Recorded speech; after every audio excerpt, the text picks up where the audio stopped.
My name is Emily. The text from my brother, Elias, lit up my phone at 10:47 p.m.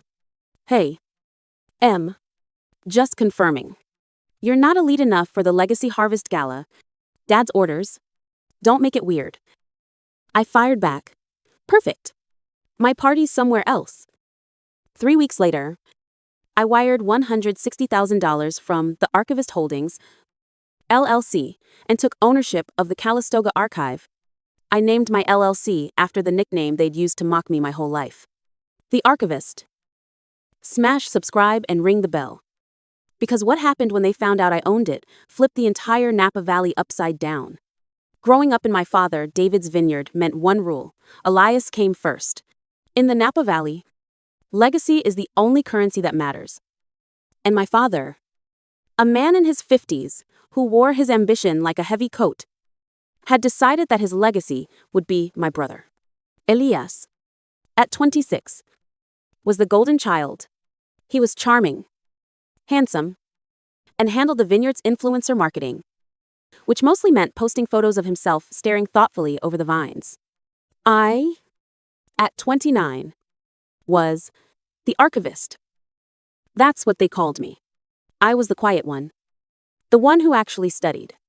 The one who disappeared into the library to understand the soil science, the climate data, the complex architecture of a gravity flow system. I was the one who, while Elias was at a tasting in San Francisco, spent a month of sleepless nights redesigning the new tasting room. My minimalist, sustainable design won a regional architecture award. My father, David, accepted it. He stood on stage, clapped Elias on the back, and talked about my son's vision. Elias just smiled for the cameras. I watched from the back row. That night, I went home and updated my portfolio. They hadn't even mentioned my name. The pattern was locked by age 15. That Christmas, Elias got a brand new all-terrain vehicle to scout the vines. I got a beige scarf.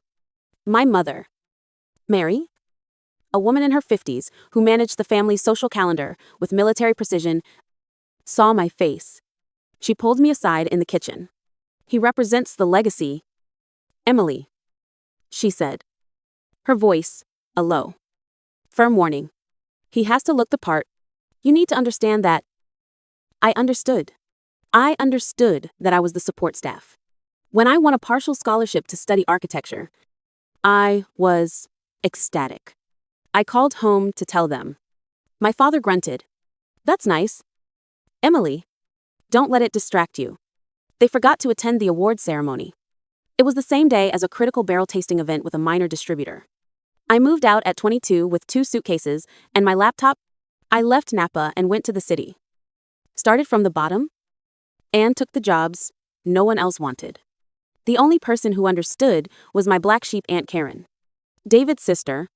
She had fled the family's toxic obsession with legacy 20 years earlier to start her own, much more successful, commercial winery in Oregon. She was the only one who called after the award ceremony. Don't let them break you. Archivist, she said, her voice crackling over the phone. She was the only one who used the nickname with a hint of respect. They hate you because you're the only one who's actually good at it. Your turn is coming. I built my career far away from them. I poured all that quiet, focused archivist energy into my work. I specialized in minimalist, sustainable winery design, designs that cared more about the land than about legacy. That Friday, the email landed. A project I'd been bleeding over for 6 months, a complex, zero-carbon footprint winery in New Zealand, was complete. The client was ecstatic. The direct deposit alert hit my phone. A performance bonus. $160,000. I just stared at the number on my screen. No family loans. No help from David. Just my designs, my math, and my contracts. It was the first time in my life I felt heavy, solid, like I was an actual object in the world, not just a shadow living behind Elias. That same afternoon, I saw the auction listing. It was buried in a private estate sale catalog, the kind that never gets publicized. The Calistoga Archive. The complete, original, thought to be lost blueprints and models from the ghost architect who defined modern California design in the 1960s. He was a legend to people like me. To my father, he was just a name to drop to impress investors. To me, this archive was priceless. It was a professional fantasy. And I suddenly had the capital to make it real. I didn't hesitate. I didn't second guess. I called my college friend, Daniel. He was the one I used to pull all-nighters with in the architecture studio. Now, at 30, he was a razor-sharp intellectual property and real estate lawyer in San Francisco. Daniel, I said, my voice flat. I need to shield a major asset from family claims. I heard him take a sharp breath, then laugh. The golden child giving you trouble again. What did Elias do this time? Something like that. Okay, he said, his voice turning all business. We form an LLC. Files in Delaware. Operates in California. You own 100%. We'll make the purchase through it. Creditors. Family. They hate trying to pierce that veil. What's the name? I looked at the 10:47 p.m. text from Elias. Still glowing on my screen? The Archivist Holdings. LLC. I love it. Daniel said. The filing fee was $900. The private auction was 2 days later, held online. I was bidding against hedge fund managers from New York and 3 different museums. But I was bidding with a cold, clinical focus. I knew what it was worth. I won. The final price was $190,000. I wired the balance from the LLC. The archive was mine. Daniel handled the provenance contracts and the insurance. It was clean. But the archive couldn't just sit in my apartment. These weren't just papers. They were history. They needed protection. I spent the next 2 weeks and $50,000. I didn't buy a place, I leased a private, climate-controlled vault in a high-security art storage facility in St. Tyler's. Helena. The kind of place they store Picassos. I oversaw the retrofit myself. Seismic bracing. Humidity control. Alon fire suppression. And the security, a 3-factor biometric scanner on a reinforced steel door, thumbprint, facial recognition, and a PIN. Only I could get in. No keys to copy. No codes to share. The system was linked directly to my phone. It would alert me if anyone even tried to tamper with it. I sent the final work order and the lease agreement to Daniel. Smart. He texted back. This isn't just a lock. Emily. This is a legal boundary. Trespass laws apply here. Same as land. They can't touch it. I transferred the last of the heavy blueprint tubes myself. I ran my hand over the cool, brushed steel of the vault door. The old paper smelled like dust and history. A history I now owned. I pressed my thumb to the scanner. The light flashed green. And the heavy door hissed shut, locking with the solid, satisfying thud of a bank vault. I let the silence sit for a week. I let them wonder. Then, I posted the bait. It was a single photo, none of the priceless blueprints themselves. Of course. Just a shot from inside the vault. You could see the cool, brushed steel walls. A sliver of my face. And me. Holding a single, unlabeled, antique blueprint tube. The caption was simple. Research day at my new office. Number, the archivist. I tagged the location Napa Valley. I didn't tag them. I didn't have to. I knew my brother lived on Instagram. I put my phone on silent and went to dinner. By the time I got home, the post had blown past 5 million views on the Explore page. The architecture and design world went crazy, speculating on what I'd found. Elias saw it. David saw it. Mary saw it. The first message, of course, was from Elias. It arrived via Instagram story reply. Cute. But the Legacy Harvest Gala needs real prestige. Dad says, to bring the archive. We'll handle security. He didn't ask what it was. He didn't congratulate me. He just assumed it was his. We'll handle security. As if my $50,000 biometric vault was just a suggestion. My thumb hovered. Anger wasn't hot this time. It was clinical. I typed 2 words. Not available. Then I blocked his Instagram account. The second wave came an hour later. An email from my mother. Mary, from the official Vineyard account. Emily, your father has booked the caterers and the string quartet. The investors are expecting to see the Calistoga archive. You know how important this is for the family legacy. Please don't be difficult. Don't be difficult.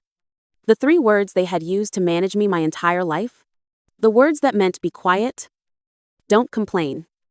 Accept less. I didn't reply. I just clicked archive. The final wave came the next morning. A voicemail. My father's voice. David. Booming with the false confidence of a man who'd never been told no. Emily, I just saw your little post. You've had your fun. This isn't a request. The family legacy needs this archive. It belongs at the gala. On display. We'll be by the storage facility on Friday to pick it up. Have it ready? He hung up. It wasn't a request. It was an order. An order from a king who didn't realize his kingdom was already gone. I saved the audio file. I didn't cry. I didn't panic. I just forwarded the text from Elias, the email from Mary, and the audio file from David to my lawyer. The subject line was simple: harassment. Daniel replied in under 5 minutes. Got it. I'll draft the cease and desist. Daniel's response was immediate. He sent the formal cease and desist via certified mail to my father's office, my mother's email, and Elias's Instagram DM. It was a digital shotgun blast. The Archivist Holdings, LLC. It read, denies any and all requests for access, loan, or display of the asset known as the Calistoga Archive.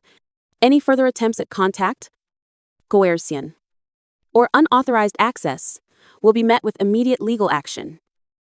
This, I thought, would be the end of it. This is what normal, rational people do. My family, I was reminded, is not normal or rational. 2 days later, a courier in a crisp uniform delivered a manila envelope to my apartment, not to the vault. To my home? They were sending a message.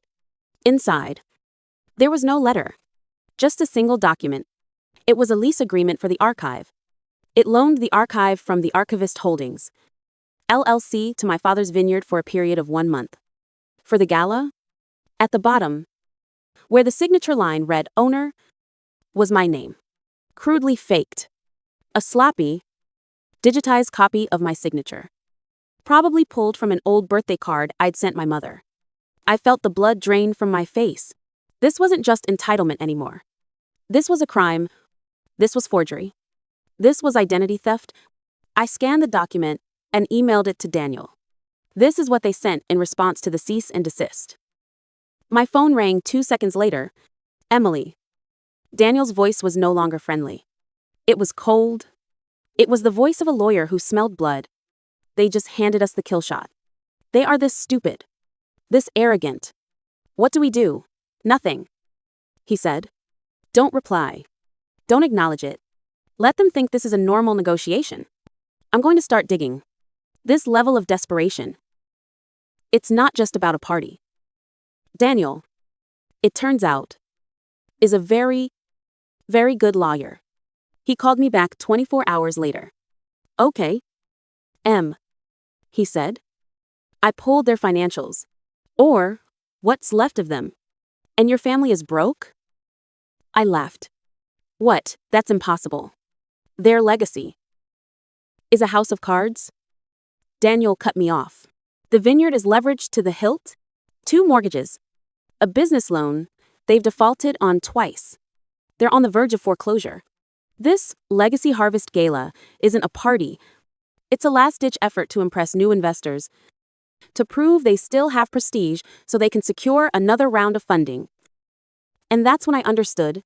This is the illusion of power from an empty wallet. When people build their entire identity on a legacy they didn't earn, they're not protecting the money. They're protecting the idea of the money. Their reputation is the only asset they have left. They're not just desperate for the archive, they are pathologically terrified of the world finding out that they are nothing without it. They're not just greedy. They're drowning. and they will pull anyone under with them to get one more gasp of air. They need the archive. I said, the pieces clicking into place. They need it as a symbol. To prove they're still important. Exactly. Daniel said, but that's not even the worst of it. What do you mean? While they were busy forging your signature? He said, his voice dropping. I looked into that old claim from your Aunt Karen. The one about how David bought her out for pennies? My blood went cold. And I pulled the original Vineyard Partnership documents from 1989. And I pulled the probate records from your grandmother's estate. He paused. I just listened to the silence on the line. Emily. The seed money to start the vineyard. The original down payment on the land. It came from a trust your grandmother left. A trust for both you and Elias. For your education. For your futures. Your father, David, was the executor. He told me the trust ran out. I whispered. Hell lied. Daniel said. His voice flat. He dissolved the trust 10 years ago and rolled every last cent of it into the family legacy. He used your money. Emily. The money your grandmother left you. He stole it to fund the golden child you were never good enough for. This isn't a family dispute anymore. This isn't accounting. It's fraud. It's felony-level fraud. I sat down on my floor. The room was spinning. It wasn't just that they overlooked me. It wasn't just that they mocked me. It wasn't just that they excluded me. They had actively stolen from me. They had financed my brother's legacy with my inheritance. The beige scarves. The skip ceremonies. The awards Elias took credit for. It was all bought and paid for with my own money. This whole time, I thought I was just the afterthought. But I wasn't. I was the first investor, the silent, unwilling backer of my own erasure. Emily, Daniel asked. His voice soft. Are you there? I stood up. The room stopped spinning. For the first time in my life, there was no anger, no sadness, no confusion. There was only clarity. Yes, I said. My voice as cold and hard as the steel on my vault. I'm here. What's the plan? The night of the Legacy Harvest Gala. 7 p.m. I wasn't at the vineyard. I was at the vault. I had an appointment. My phone buzzed. A notification from the security feed. I watched on the small screen as my father's black SUV rolled into the high-security facility's private parking bay. They didn't even try to be subtle. David, my father, climbed out, already straightening his tuxedo jacket.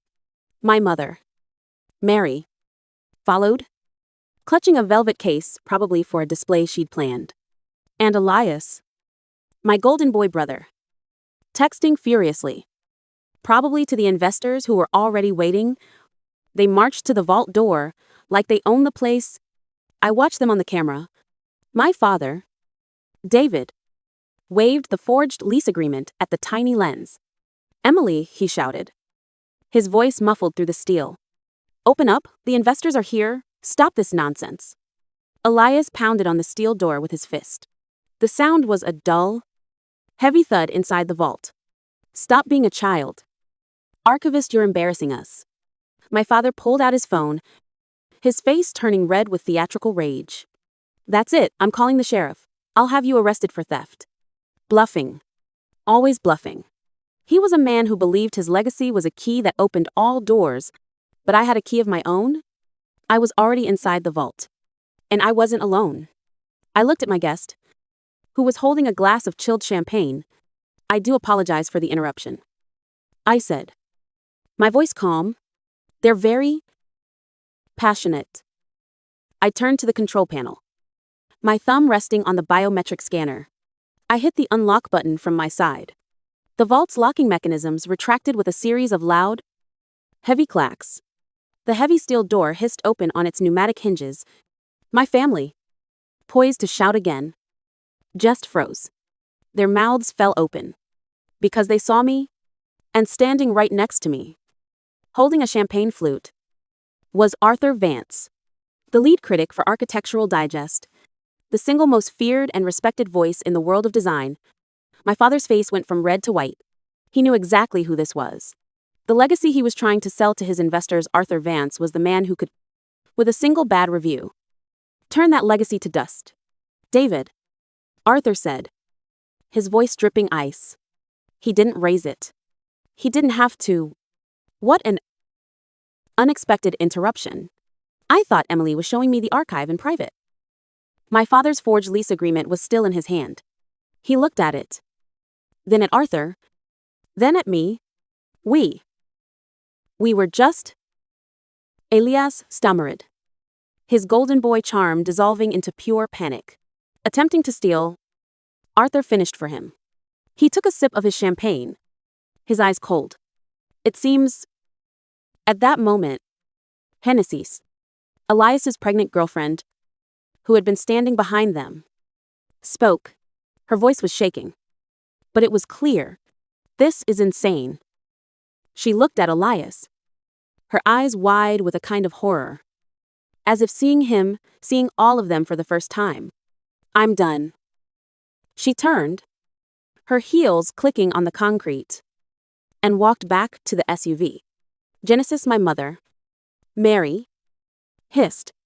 Wait, think of the baby, think of the family, she chased after her, still trying to manage the optics, to protect the legacy.